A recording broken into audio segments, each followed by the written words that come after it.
live stream. It's a nice backpack. Live stream is on. Very nice. Welcome to everyone who is joining us. And who joined us on the phone?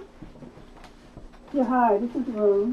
Hi, Rose. So we have Dr. Carla and Rose on the phone. We have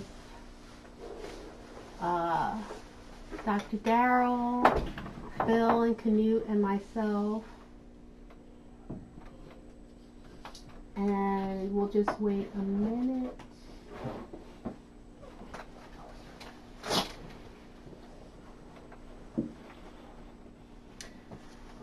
If we haven't started yet, I'll tell you in advance, I'm going to have to bow out a little early. Oh, Something has come up, and I can't stay the whole hour. okay. Rose, I'm missing seeing your face here in person with us. Yeah, every week I'm hoping I can get there, but I know we only have a couple of weeks left, so Yeah, I'm going to try my best to get there next week. sure. And we have Lila and A. Billy on live stream. Oh, we have a whole gaggle of people. And let me just say before we get started in terms of housekeeping. So I think our last group meeting will be in a couple of weeks on April 11th. Mm-hmm. So I know in the past, like we've made it sort of like not an elaborate, but like a little mini potluck type thing, like snacks and stuff for that last meeting. So I'll send out an email. Sorry about the folks on live stream. In terms of, I know, A. Billy, you're not even in the country, so. But if at your home, if you want to, plan on making something or have some snacks, and so that you can kind of partake in the festivities on April 11th, please do so. But I'll encourage everyone who is in the area, if you're able to physically come in person, that would be great. I also want us in our opening prayers to send prayers to Reverend Kathy. She lost her mom this week, and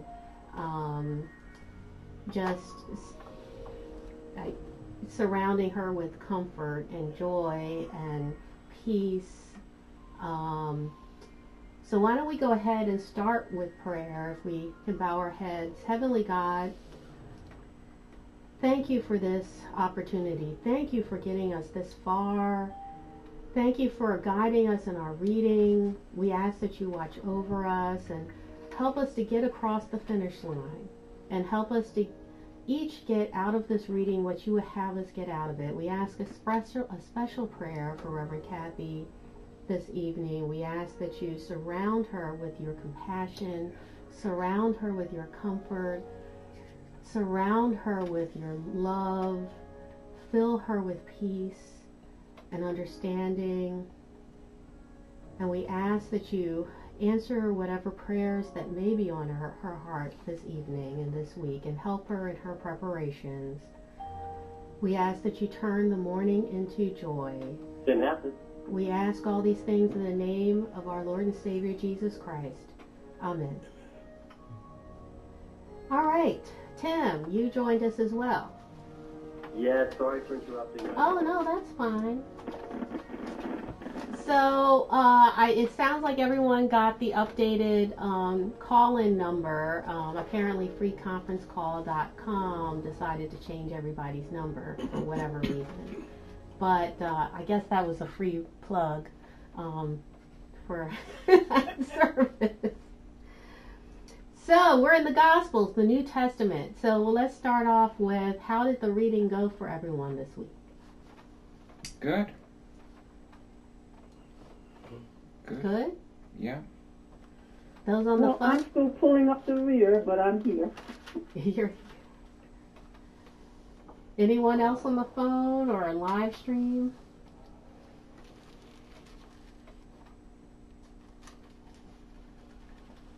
Feels good to be in the home stretch. It does. Well, I must say it's been an amazing journey, and understanding so much more each time I do this class. And, it's just been wonderful. I can't get enough of it. And my problem is I think I'm reading too slow. I'm just trying to take everything in and going back over stuff. And I said I wasn't going to take notes, but I've taken copious notes. And really, it's been wonderful for me personally. And I'm sure it is for everybody else. Good. Yeah, so tonight we'll cover Matthew through Luke, maybe part of John, but I think we should give John sort of its due focus, as the reading today would have ended John. I'm not sure if everyone's through today's reading. But what did people generally like between Matthew, Mark, and Luke? Was there overall impressions of these three Gospels? Anything that seemed different about them, similar? Just overall impressions. So the Matthew, Mark, and Luke are the synoptic Gospels, right? At least 40%, Yes. and in some of the books, I think Mark is 90% the same as Matthew and Luke. So actually, I found Matthew a little bit recidivist. Mark. But actually, they say Mark was the first one written, and that Matthew and Luke used Mark as the basis for their writings of those Gospels. Yeah, because Mark, I think, was writing much towards the Gentiles coming into the faith. It was Matthew? No, Mark. Matthew was more for the Jewish. And Luke being in a position, he was the one that was much more explicit in miracles and the birth of Christ and John. And his expertise. Oh, this is Carlo. Whoever is talking, I can't. I'm sorry. Yeah, you have to speak up. You have to speak Hi, up. that was Dr. Darrell. Go ahead, Dr. Darrell. Well, I was just saying that, Okay. it's just interesting how each one of those, this is not the gospel, Matthew, Mark, and Luke, but the audience was their focus was, you see the slight difference in their focus of the audience they were writing for. Well, a couple of comments from live stream. It's great to finally be in the New Testament. It's much easier to absorb, said Lila. Billy said he's really enjoying the New Testament. Lila said the readings seem repetitive in a way. Because the synoptic gospel. Right. Yeah. And then Billy mentioned miracles, miracles, miracles! Exclamation point. Yeah.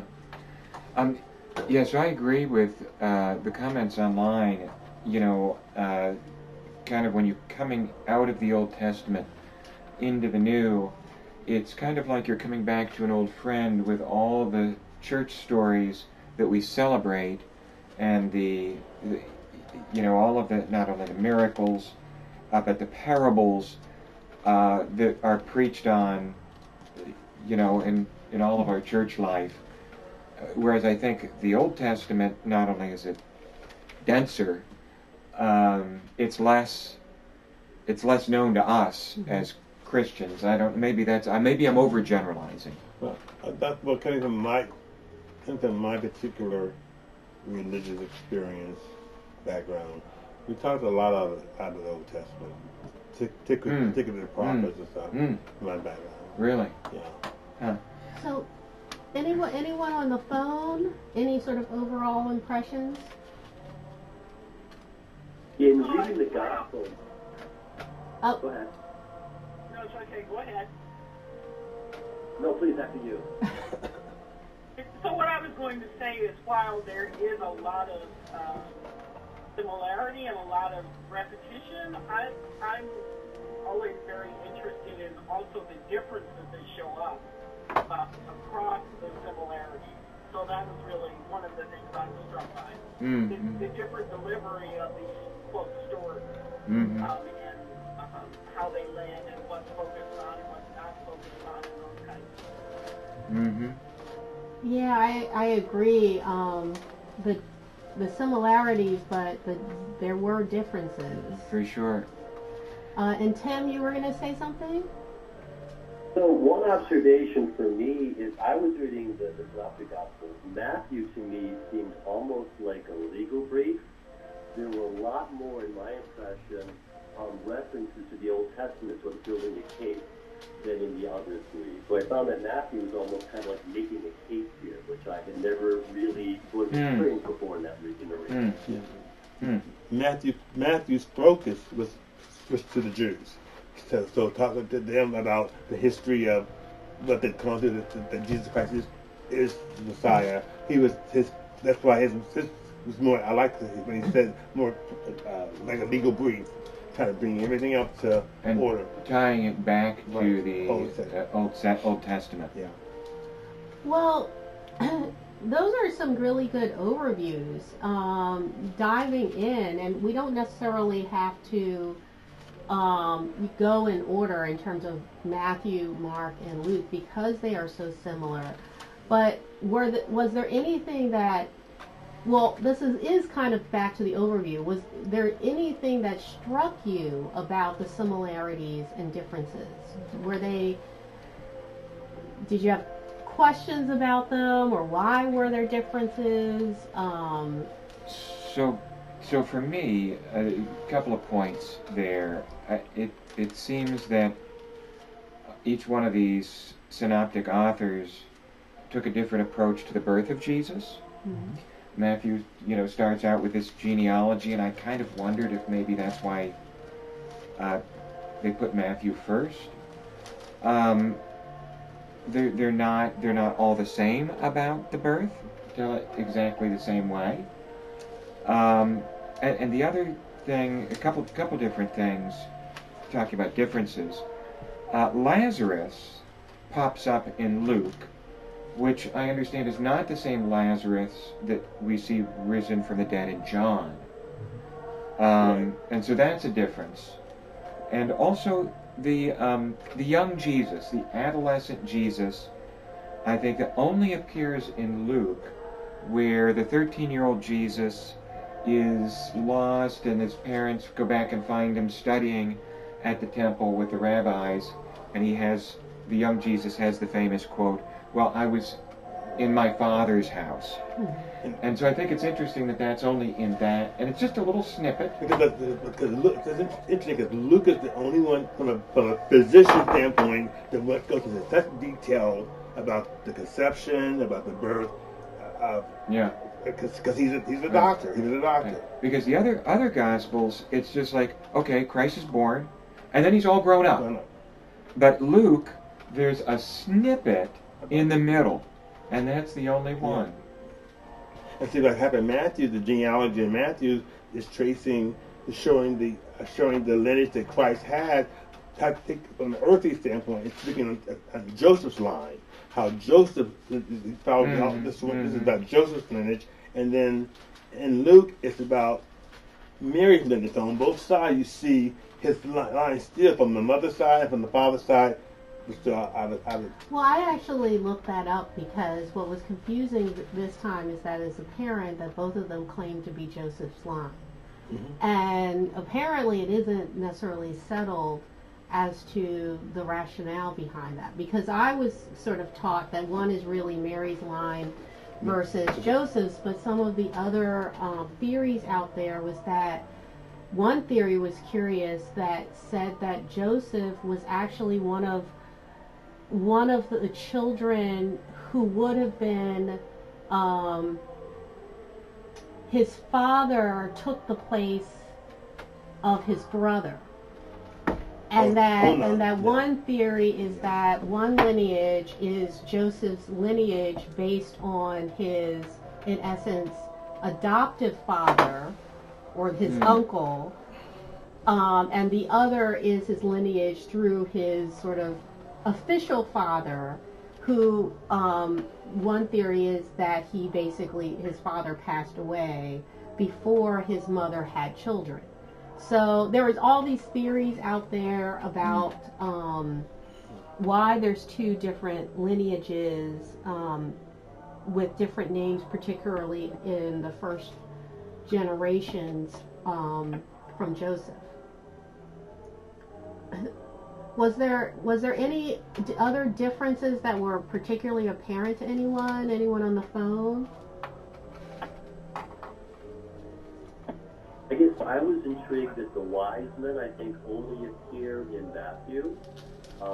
Shepherds appear in others, but the wise men, if I remember correctly, only appear in Matthew. Yeah. Yeah. Yes, Luke. I just called you Luke. Can you? Nice. Thank you. I think I never really paid so much attention to the intro of each of the three Gospels, but I really started to like Luke this time I read it, simply because it's so beautiful how the announcement and the birth are kind of introduced, and the connection between Jesus and John is, not just later on when they meet during baptism, is already as unborn children, at least the way Luke tells the story, and how it's mirrored those two kind of birth events, and I think, and also in terms of art history, we have a lot of classical art that is based on these stories, and it's just very powerful in a way it's presented. It's just a very beautiful opening to the story, so to speak. I think it has never really struck me like that before. But instead of being plunged into Jesus' ministry, we have this long introduction. Right. A lot of things interested me, how the theology obviously is so different from the Old Testament to the New. In the Old Testament, God talked directly to Abraham, and he talked directly to Moses and the prophets. But as soon as we get in here, angels are coming. Angels are talking to Mary and to various people, as well as the devil. We're not 3 pages into the New Testament when Jesus is tempted by the devil. And so this has been an interesting reading for me this time around, because I've really been focused on the devil. I brought this up in this go around, and how little the devil and Satan is mentioned in the Old Testament, and then all of a sudden, there's Beelzebub and the devil and the evil one and Satan in the New Testament. Well, I mean, one thing to consider, if you remember in the Old Testament,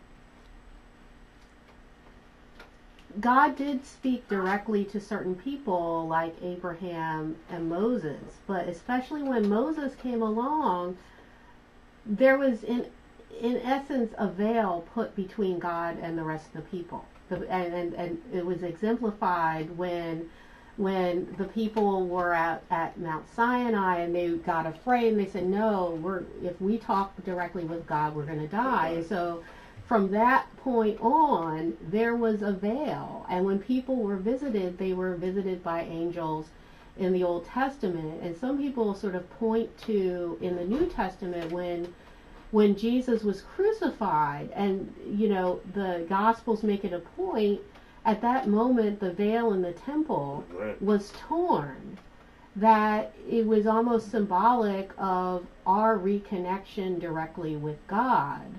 And that even if you look at the setup of the temple, there was division. Only the priest, you could go into the veil and beyond the veil, so that So that veil had been there even through the Old Testament. But God did talk directly to the prophets, though. I mean, sometimes through dreams, but I mean, God was talking to the prophets, and God even talked through Balaam, Yep. Right. and his donkey. Yep. Yeah, but in the New Testament, it's only Jesus, and then some of these angels that are messengers from God. So it's a completely different thing. No, Rose said she agrees with Canute and finds Luke the easiest to read. Mark almost seems like a play or a drama. So getting into like the specifics of the Gospels, were there any particular passages or parables that stuck out at you this go around? Anything that really resonated with you? I kind of chuckled every time I read the story about the woman with the alabaster jar, because it always ended with, and wherever the story is going to be, it's going to be told to all generations. And I'm thinking, well, actually, that is true. Everyone's going to know about this woman.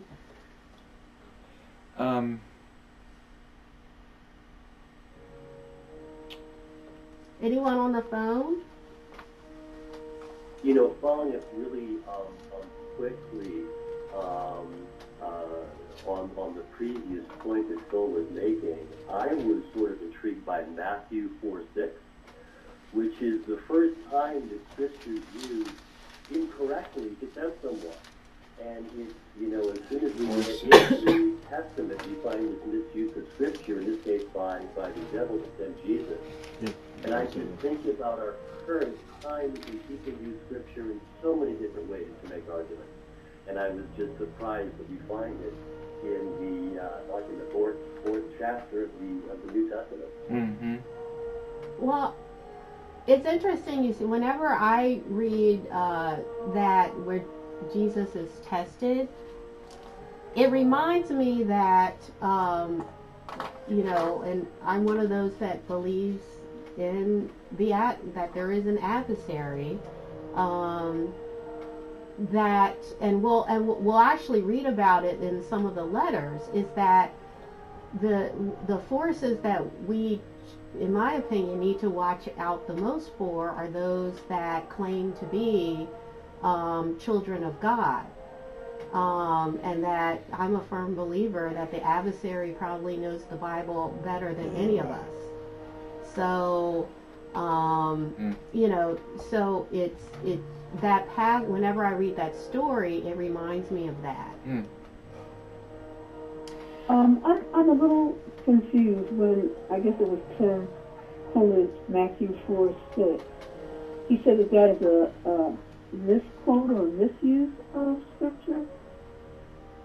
Yeah, what I was saying, Rose, is that was, you know, indicated by the devil to tempt Jesus to, in this case, that he should be able to throw himself down from, I guess, the 40 days of hunger and sacrifice he's making, and he uses the Scripture of the Bible to tempt Jesus to do so. Oh, okay. Yeah. I thought you were saying that the angels would not protect him.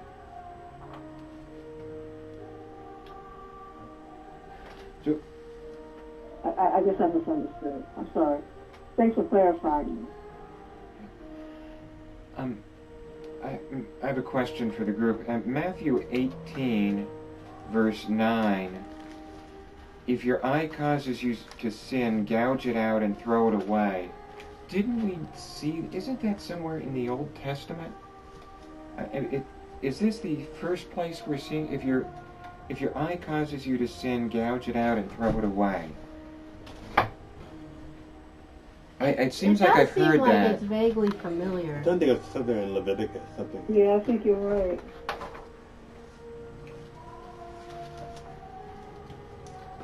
Now, I'll throw this out to everyone. In the next chapter in Matthew 19, when it talks about divorce, he goes through the divorce, and then at the end he says, "Not everyone can accept this word, but only those to whom it has been given. For there are eunuchs who were born that way, and there are eunuchs who have been made eunuchs by others, and there are those who choose to live like eunuchs for the sake of the kingdom of heaven. The one who can accept this should accept it." Who are the people born eunuchs? Well, to me, that's his way of accepting or validating those of us who were born that way. And I think it's also validated in the story of the Ethiopian eunuch, that the word came to the eunuch in Ethiopia. But for me, that I take it that way. That some choose, some are made, and some are born. And some people, I believe, are born gay and choose to be and are made. But that's what I got from it.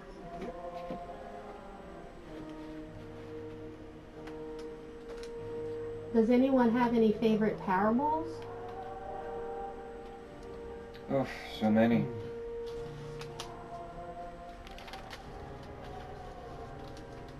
Maybe not favorite, but something I always struggle with, and I have to remind myself to accept it, is the workers in the vineyard, and kind of the extension of benefits to those who come after you and, in your opinion, didn't do as much as you did, and kind of, accepting that the grace or the reward is just as big for others. As we find ourselves naturally, I think, to judge each other in a way that, does someone deserve something based on what they put in? And having to remind yourself that it's not up to you to decide, and if someone is generous, accept the generosity, because you benefit from the same generosity. But that's something it makes me pause and think, actually. In that sense, it's a good parable for me. Yeah. I think that parable echoes the concept of Jubilee in the Hebrew Scriptures. And in fact, there's a debate in our denomination right now about whether churches that are not up to date on their assessments or tithes should be allowed to vote at General Conference. And right now, they are not being allowed to vote. I don't want to get emotional about this. However, I, in a meeting with the governing board, advocated very strongly that we're about relationships, and that the way to support relationships is to bring everybody to the table, no matter where they are on some of these types of issues. And there was a lot of concern. I don't think it's going to happen, but the concept was about Jubilee for those churches. It's our 50th years of denomination. That's a good point. And some churches have put their assessments into escrow because of concerns about mismanagement and a variety of things, and are ready to pay those assessments. Others have financial issues and have not been able to pay. There's lots of factors that go in, and one of the questions was, what do we say to the churches that have been faithful all along and are not behind on have never been behind on their assessments, or those churches that have put communication in place? And this actually was the parable that I quoted in that meeting.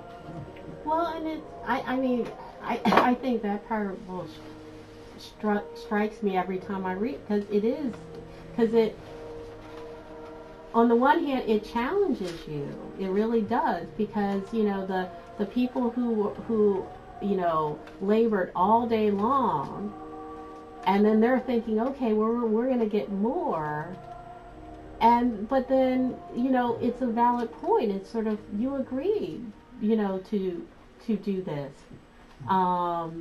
And it to me, it's almost like, the idea of whether someone has been, serving in the church forever, versus someone who, walks in, off the street. At the end of the day, we should be celebrating, the fact that that person has decided to have a relationship with God, regardless of whether it's, the last hour of their life or, we should be celebrating. It's almost like the lost son, parable with the one son, kind of resenting the fact that, telling his father, I've always been with you. I didn't squander my money. Mm-hmm. I didn't, go out and party and, but you never had a celebration for me. And the father's just, but my son, he was lost, and now he's found, and that's something to celebrate. Mm-hmm. Yeah. And then with the thing about Jubilee, interesting about this being a Jubilee year within the denomination, in the Old Testament was talking about Jubilee, that's the time you forgave the debts, and people were able to either go back to their land was restored, that they were taken from them, and the servants were let free, and all this kind of stuff. So, in some sense, this is going to be interesting for the denomination to look at that. And particularly, I was just thinking, particularly when we talk about communion, you always say the table is for everybody. But whether you go to church or not, this is the table, a place at the table. So I've always, over the years, I've always loved that, because the fact that it doesn't matter where you are, you're part of the table. There's a place for you at the table. Yeah. So how do we translate that to other expressions? It becomes interesting. Yes. The others, I don't have the answer, but I'm saying it's just interesting to be talking about this stuff, particularly in the climate that we're in right now as a nation. The other groups, and this is interesting. Yes. Anyone on the phone have anything to add? Any parables that stuck out for you? The one parable that I sort of got cut off on this time around was the parable of the two sons. We see it in Matthew chapter 21, verse 28. And maybe this goes along with what's happening in denomination, because there's two sons. One says, no, I will not do the work you ask, and ends up doing it. The second son says, yep, I certainly will contribute, but then doesn't. Jesus asks, kind of which one did what the Father wanted. And everyone answers the first, even though the first one said, no, I'm not going to do what you asked for, I won't contribute. He ended up doing it. I thought that, that person probably did do their Father's will. But then Jesus says, nope, you kind of got it all wrong. And I really didn't understand that.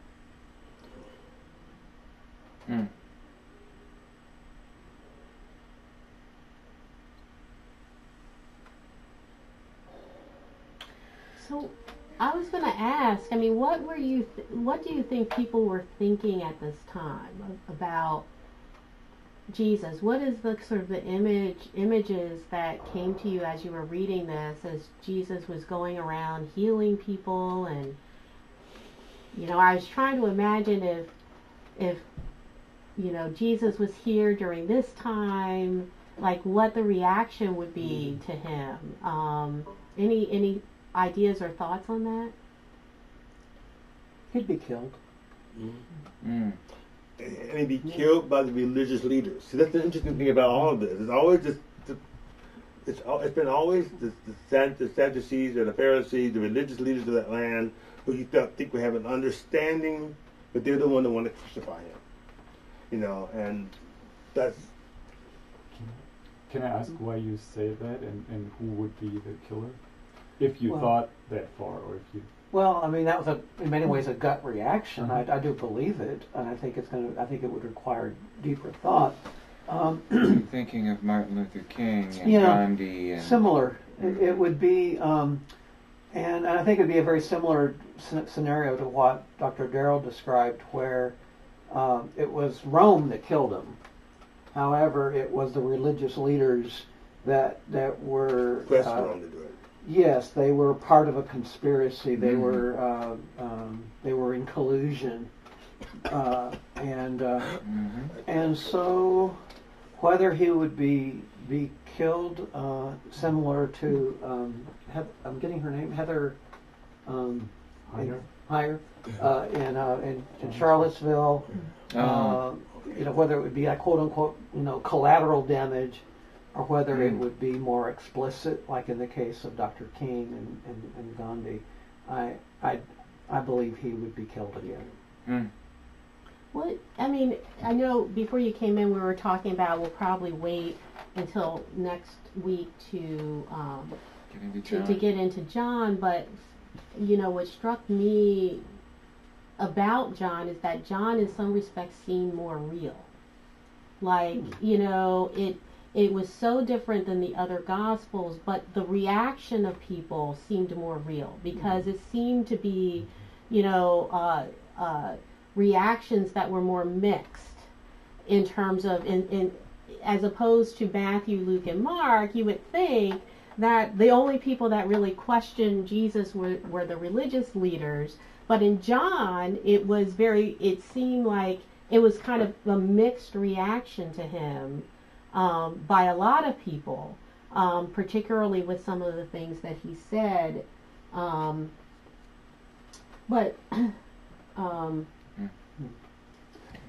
Maybe in a sense it was a polarized society, and people were either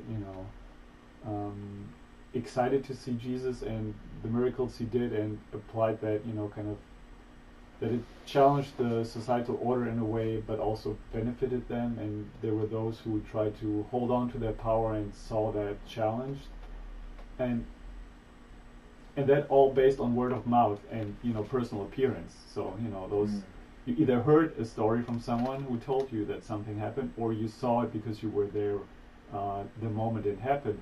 I have a hard time imagining with today's communication how that would actually play out in real time. And so I mean the explosiveness of the kind of moment you could already feel even with only very limited ways to communicate. So it's very, I can't imagine what that would be today with those tools basically, and those amplifiers. Yeah. So in that sense I get that what you said, this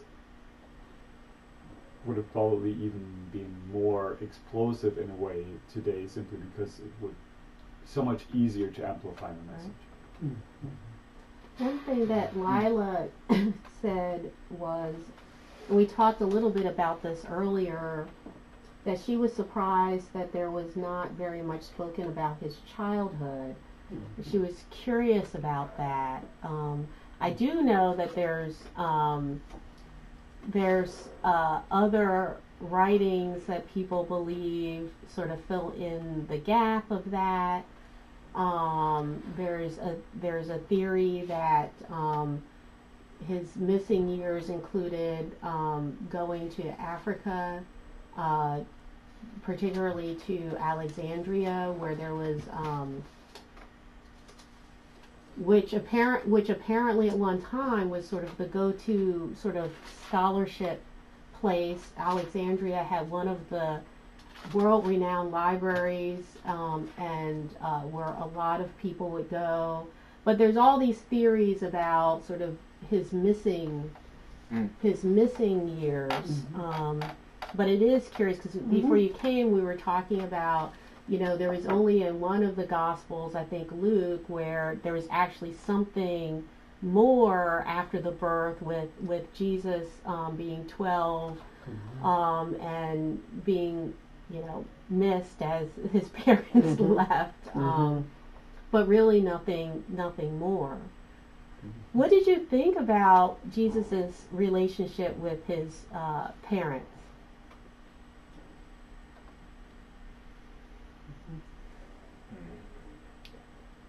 They seemed to be looking for him, and then he said, well, these are my brothers, sisters, and mother, Oh, yeah.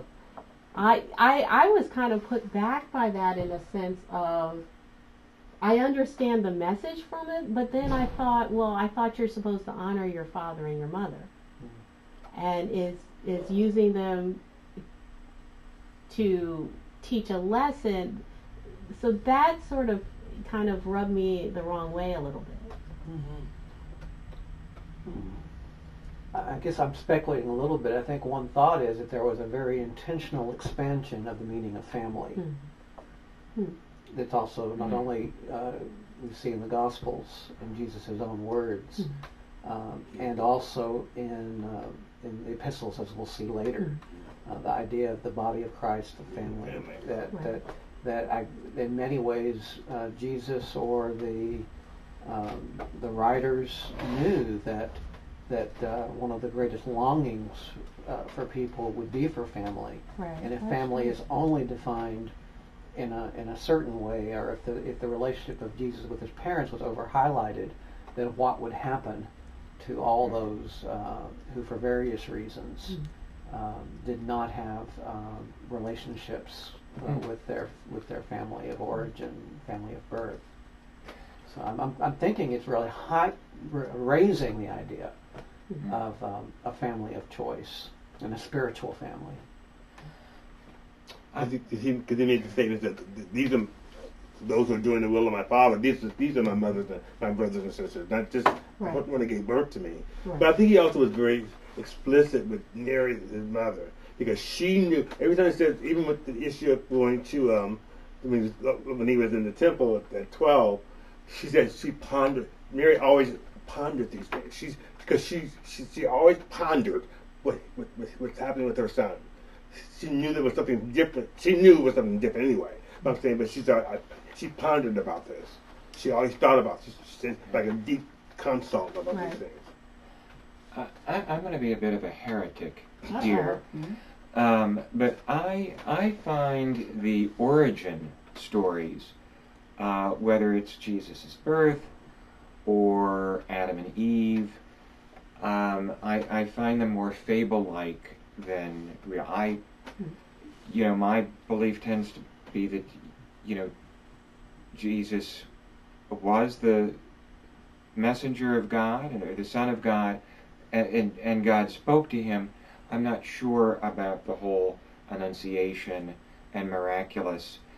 I do believe in DNA, and that the music and so that's a bit of the origin stories to me are the toughest as a believer, and not to deny who Christ was. It's just that the beginning parts is always a little bit tougher to make that leap of faith.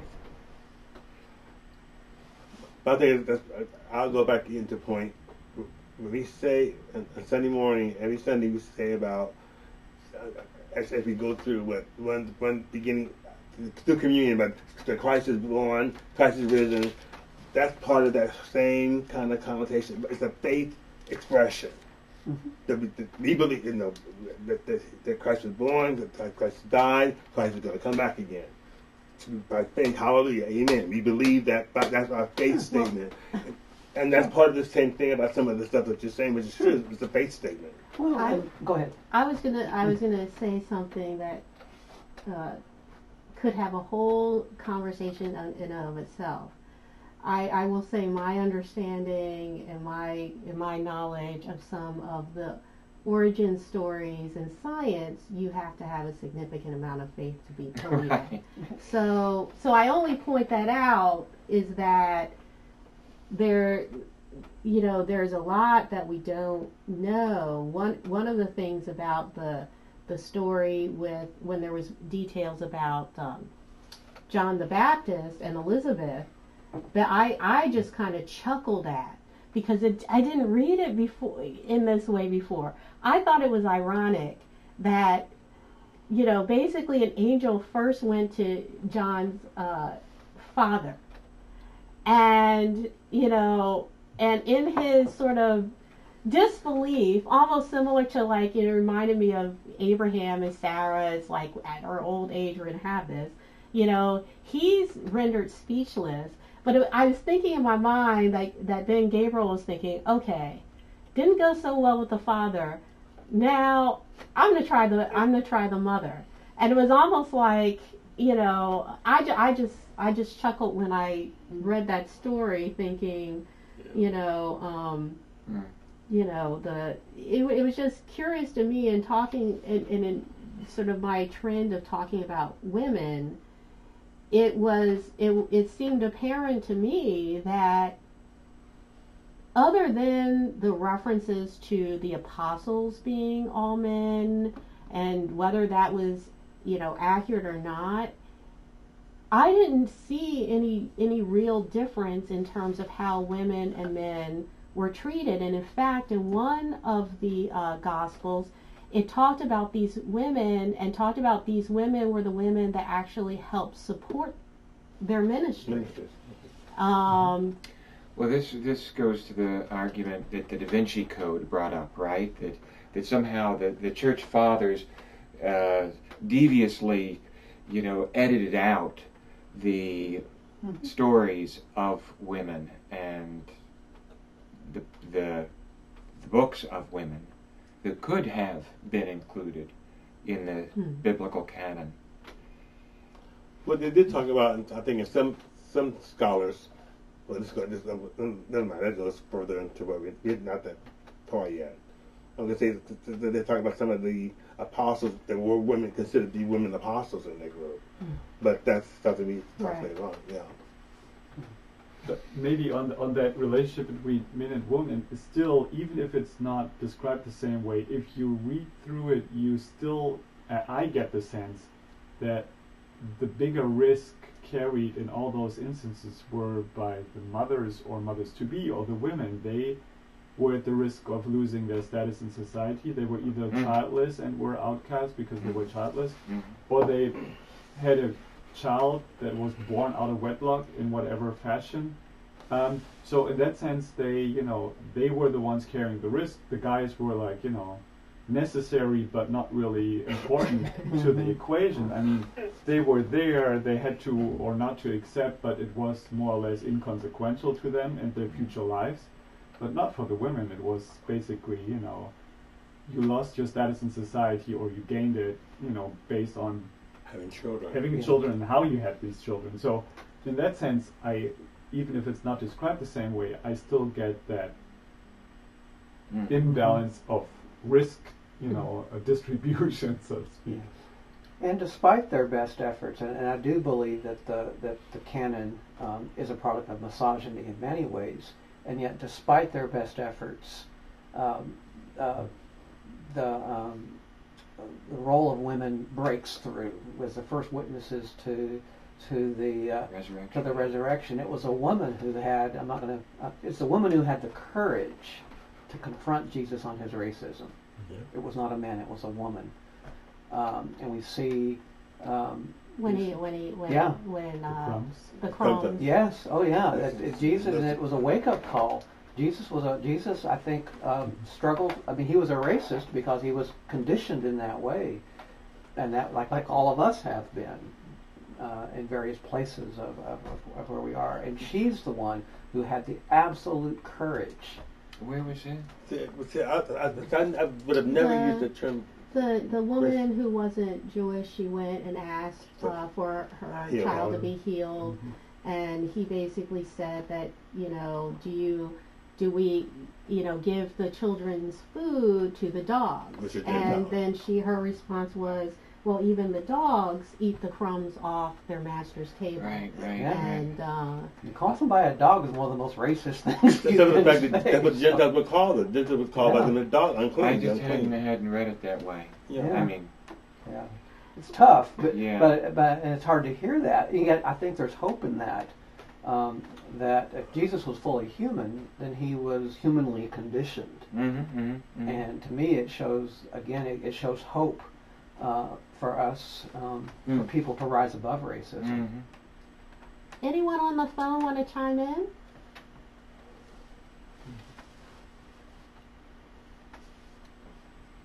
As we're talking about birth and women and all of that. Could you, Dr. Carla, Can you Yeah. get closer to the phone? Yeah, what I was saying was, as we were talking about women and birth and Jesus' nature and all of that, I wanted to say that the beginning of Luke for me, the relationship again between Mary and Elizabeth, is just so sweet. I just enjoyed it in a way that I hadn't before, really did think about the business of their relationship in terms of the shared experience that was sacred that they were having and the way in which they shared that. I think I also had never noticed that the beginning of Mary's pregnancy was actually spent with Elizabeth over time. And I actually spent some time with that again around her well-being or safety or her developing in safety in some kind of way in the shared experience.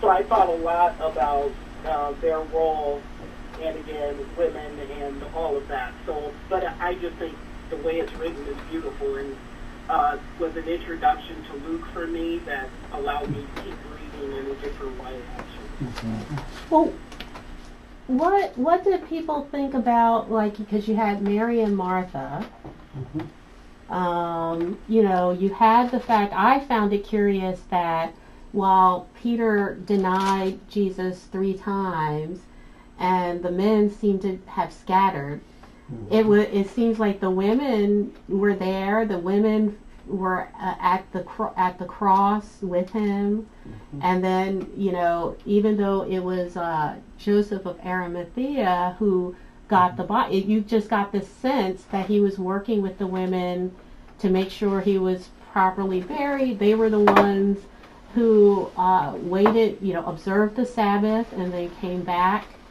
And I mean, it just, you know, while the men were somewhere and the women had to go tell them, hey, he's risen. It just, you know, I think to your point, Pastor Dwayne, even with any attempts by the authors of this to sort of minimize the role of women, it just, to me, it just came through very powerfully in terms of their role and their commitment and their dedication.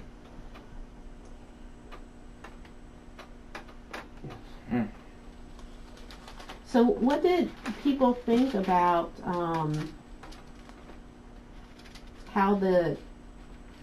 I'll throw this out in the last bit. This might go through your theme, Phil.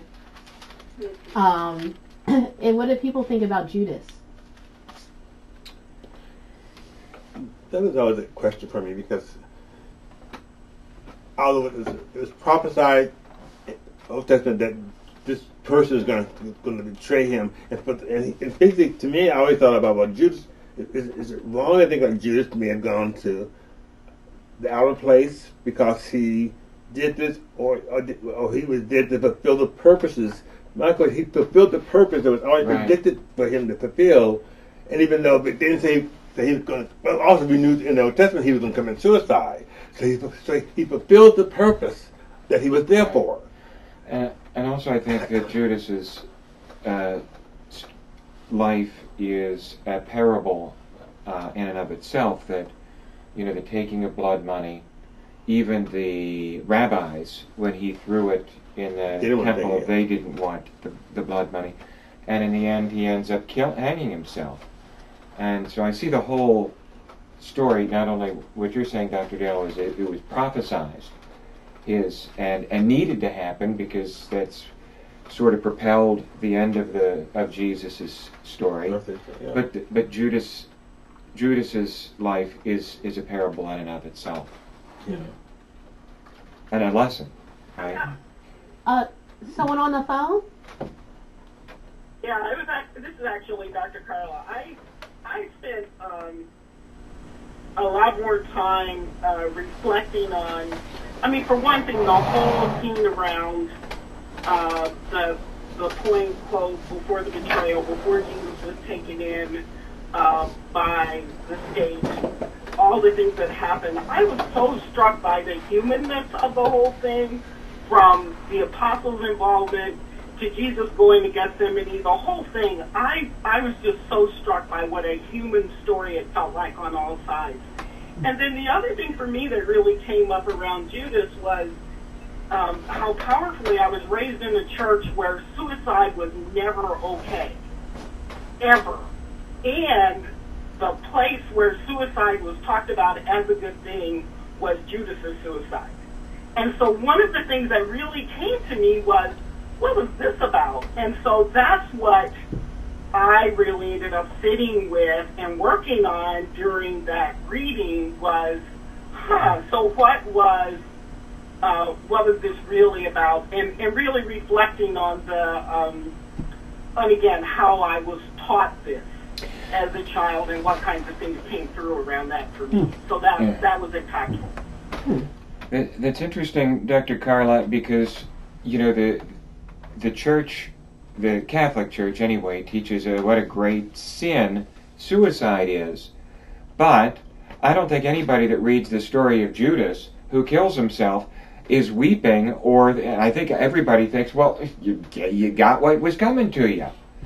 I mean, so I don't think, as a Christian, how can you both be anti-suicide, but yet look at Judas and say, well, you had that coming? Well, I think, well, first of all, I mean, there is a theory. I think there's one of the writings outside the official Bible. I think there is a Gospel of Judas. Yeah. And I think talking and sort of reflecting him in a different light in terms of his role, in terms of fulfilling what was expected to be what was expected to happen. And it's almost similar to, and we'll get to this next week, sort of, in my opinion, there in John, it sort of fleshes out what Caiaphas's motivation was in terms of turning Jesus over, almost in a similar sort of vein, is that John sort of characterizes the high priest's motivation as Jesus, this having to happen to fulfill, what was prophesied about. So that'd be an interesting discussion next week. Well, that was the same thing I was saying about with Judas. It was prophesied this is going to happen. Right. It was prophesied the money was going to be turned to buy a potter's field. All this stuff was so the scripture would be fulfilled. They didn't know they were going to be the one particularly, but there were certain things that were already lined up because the prophecy had said it. Mm-hmm. So in the last couple, I just want to say, go ahead. No, I just want to say, and maybe we'll come back to it next week. The other thing that came up around the crucifixion for me, of course, is the going back and forth between what this meant in relationship to an oppressive state and what some people believe was being accomplished through Jesus. And then there's the spiritual, religious, Jesus, Son of God part. And I want to say in this reading, I went back and forth between those a lot around what you earlier raised the question of how was Jesus perceived. And, I just keep thinking there's Jesus who was there complaining consistently about an oppressive state perceived as a human in a body. And then there's the spiritual Jesus who is fulfilling some prophecy around something that is spiritual that goes beyond that, if you will. And I really went back and forth around that, and I thought about that around Judas as well. And so I just want to name that, and then maybe that's something we'll come back to. Well, that's a good point. So it's almost 8 o'clock. And don't worry, because my favorite gospel is John, and we're not going to give it, we're not going to just skim over it next week. Prerogative. So, yes, John is my favorite gospel for a variety of reasons. So we will not just skip over it, Phil. Okay. I think I'm not surprised by that. So, there's kind of a metaphysical and quantum physics sort of thing going on in John that just blows my mind every time I read it, particularly in the first chapter or two. But with that said, I will reiterate, in case anyone came in late, that in a couple of weeks we will have our last meeting, April 11th. And just think about it, start thinking about it. You know, I know in years past, you know, we've kind of had like a mini potluck with snacks. And, excuse me, I still have a cough. Snacks and those of you who aren't in the area, feel free to buy your own snacks and celebrate with us. Speaking of metaphysical. Yes. And so think about that, and also I'll be sending around an email just as it will say roll call, so that we can have and confirm with everyone who will have made it through the reading. If you're behind, don't stress about it. It will be in the email. If you think that you're going to be, even if you're behind, if you think that you'll be done or nearly done, even a few weeks after we've stopped, I mean, we should, and even if you're substantially through, I think Rose had to drop off, you know, we definitely want to acknowledge that. So look out for all of that. Pastor, before you came, we lifted Reverend Kathy up in prayer. Yes, thank you. And does anyone want to close us out in prayer? Well, I have a bookmark that actually Reverend Kathy designed. And I don't remember when this was offered to the congregation, but it was one of those Sunday take-home things. And I use it for all kinds of stuff. I have several of them. But I guess I could maybe close with some of the thoughts from this. These are the words shared from God's very own heart. I am your God, who created you and freed you from captivity. Stay woke and stay free from enslavement to anyone or anything.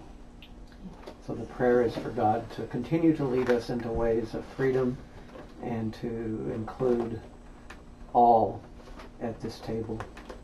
Thank you. Amen. All right. Well, thank you everyone on live stream and on the phone. And we'll Thank you. Thank you, and we'll reconvene next week. Thank you.